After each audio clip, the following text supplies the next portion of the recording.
Hey, it's me again on the porch.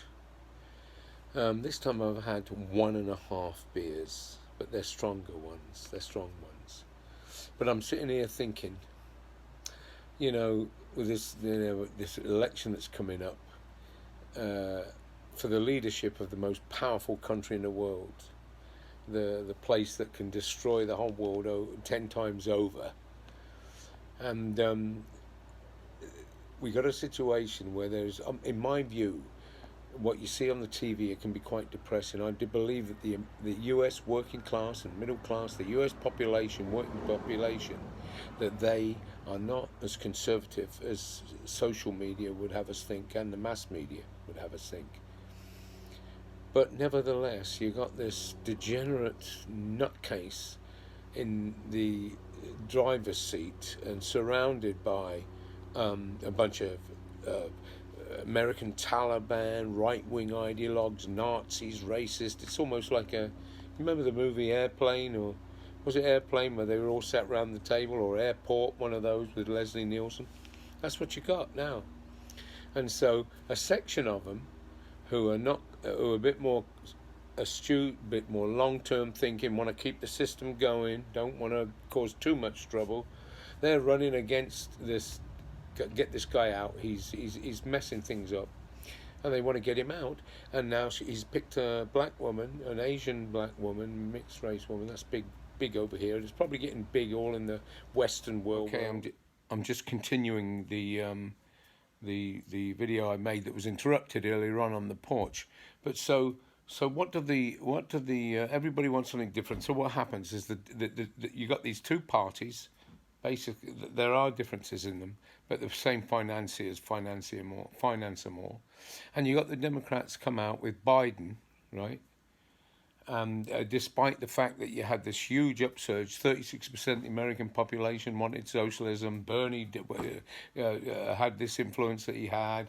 Ended up supporting Hillary Clinton. Disaster. Then you had the Young Turks, or the tribe, or the, what do they call them? The squad. They come up. Some tough characters, no doubt about it. Very impressive in the Democratic Party. You got DSA, 6,000 to 70,000, 60,000 members. You've got Labour Notes that can organise committees or meetings of 5,000, 6,000 people. I can't do that, you know. It's very, very positive stuff. And then what do the Democrats do? They give you Biden, who goes back. He's just no different, and he picks no different.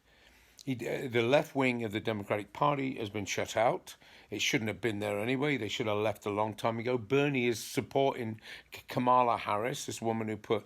There's no way Trump can attack her for being a soft on crime. She put a lot of young people and a lot of young black people in prison, and so here they come with the same goddamn old stuff. Now they can't help that. They can't help that. They're a capitalist party like the other one.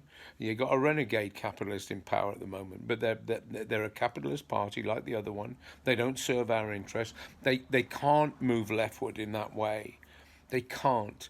And so here we are at this situation again. The DSA should never have stayed in there. Sanders is supporting him again. And so who knows what will happen now?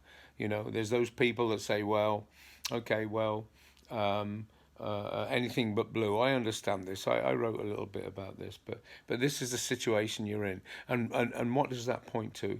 It says, firstly, one of the reasons for the rise of Trump is the role of the trade union leaders. I'm sorry. They sit atop an organization with 40 million people. I remember when I first went to my international convention, and I took a friend when I went to the State Fed convention here in California, and who was there? Dianne Feinstein, Jerry Brown.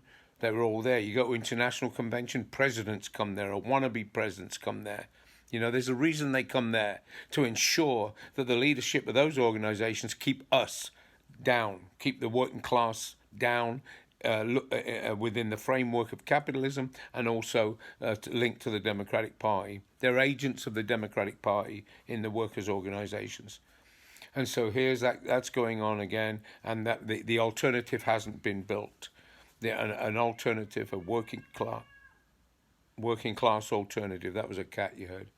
Anyway, I'm going to see if I can put this. These are just a few words. So that's what we're entering into. After November, the stimulus has to be paid for. The crisis of capitalism has not gone away. Yes, they might get a few dollars here and there because the black working classes, through Black Lives Matter, the movement, no matter what its leadership might be composed of, has pushed them. And so they're going to throw some stuff.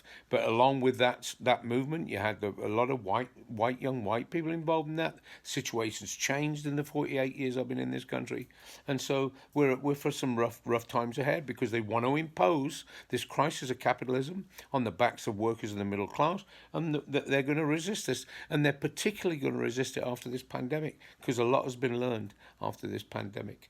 I'm sorry I moved from the beauty of the porch to my resting place, but I just wanted to say something. That's what's great about technology.